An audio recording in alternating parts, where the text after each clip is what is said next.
Contestant number 8, Michael Burridge, Spanish 101. Spanish 101, Michael Burridge.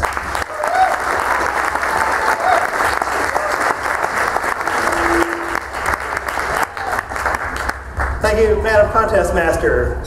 Who knows the word we use to describe a person who can speak 3 languages? Trilingual. And the word for someone who can speak 2 languages? Bilingual. And what do you call someone who speaks 1 language? American. Ladies and gentlemen, fellow Toastmasters and guests, I am proud to be an American. But I'm not proud. In fact, I'm ashamed to say, I speak 1 language. English. Now, I took 2 years of Spanish in high school and a semester in college. I studied vocabulary words. I learned how to conjugate verbs. I could identify countries and their capital cities. After all that training, was I able to have a conversation in Spanish? No way, Jose. They didn't teach me anything like that. And then one day, I was engaged to Mabel, or in Spanish, Mabel. She was originally from Venezuela, and she was fluent in Spanish. Fluent in English. She could even speak Italian. I thought, trilingual, un-American. We still got married, but a friend said, what are you going to do? You know she has family and friends who don't speak English. You need to learn how to speak Spanish. I said, I tried, but it didn't work. And she told me, I have a present for you. She gave me this, a set of Spanish language cassette tapes. I don't know how you say re-gift in Spanish. This is what it looks like. I thought, this time it's going to work. I'll try it. I can do this. I found a portable cassette player, and I began listening to my tapes. Lesson number 1. The speaker introduced words related to time. Things like days of the week, months of the year. After each word, they were used in an example sentence. I was driving along thinking, I'm getting it. It's making sense now. I can do this. Everything was fine until we got to the example for February. I heard him say, Su madre murió en febrero. His mother died in February. Oh, jeez. How is this a good example sentence? Were they out of ideas? It was only the 2nd month. It was actually very upsetting to me. I'm only trying to learn the language. Why does someone have to die? It was so troubling I had to move on to the next lesson. Lesson number 2. A young man was preparing to go out with his friends.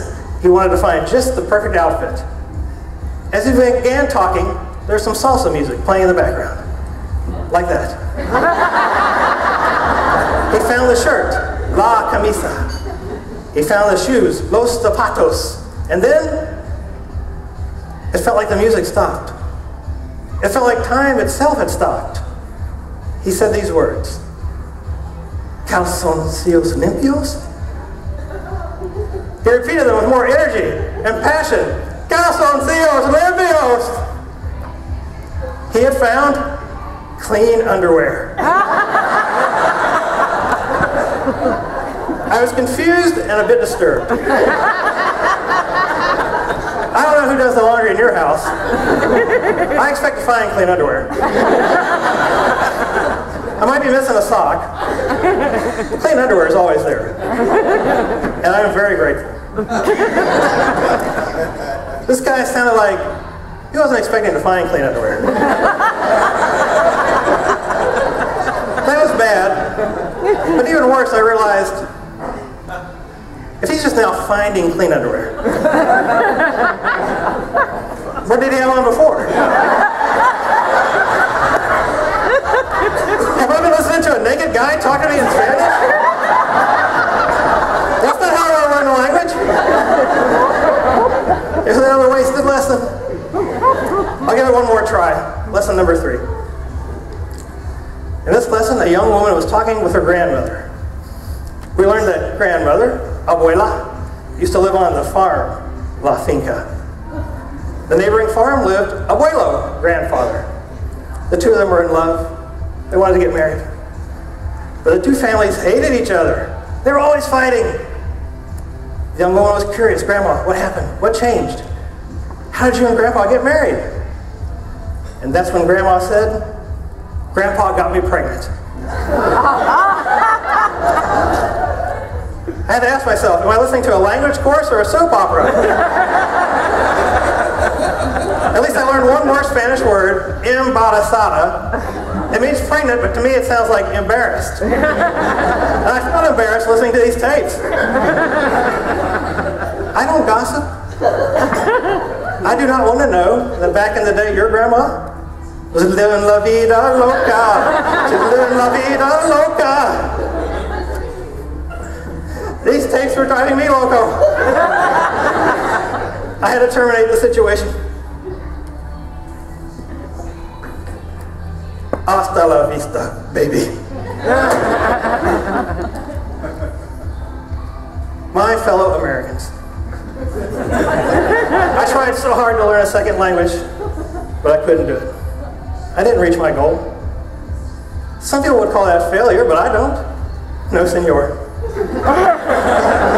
Because any experience that teaches me something is a positive one. These tapes taught me a valuable lesson. I don't have to be ashamed to be an American who speaks one language. Because even though I can't have a conversation in Spanish, I can tell you that I will always have calzoncillos limpios. God bless America.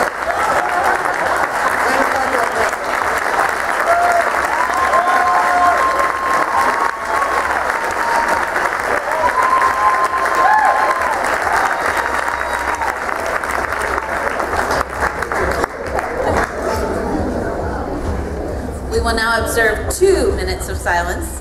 Timers, please.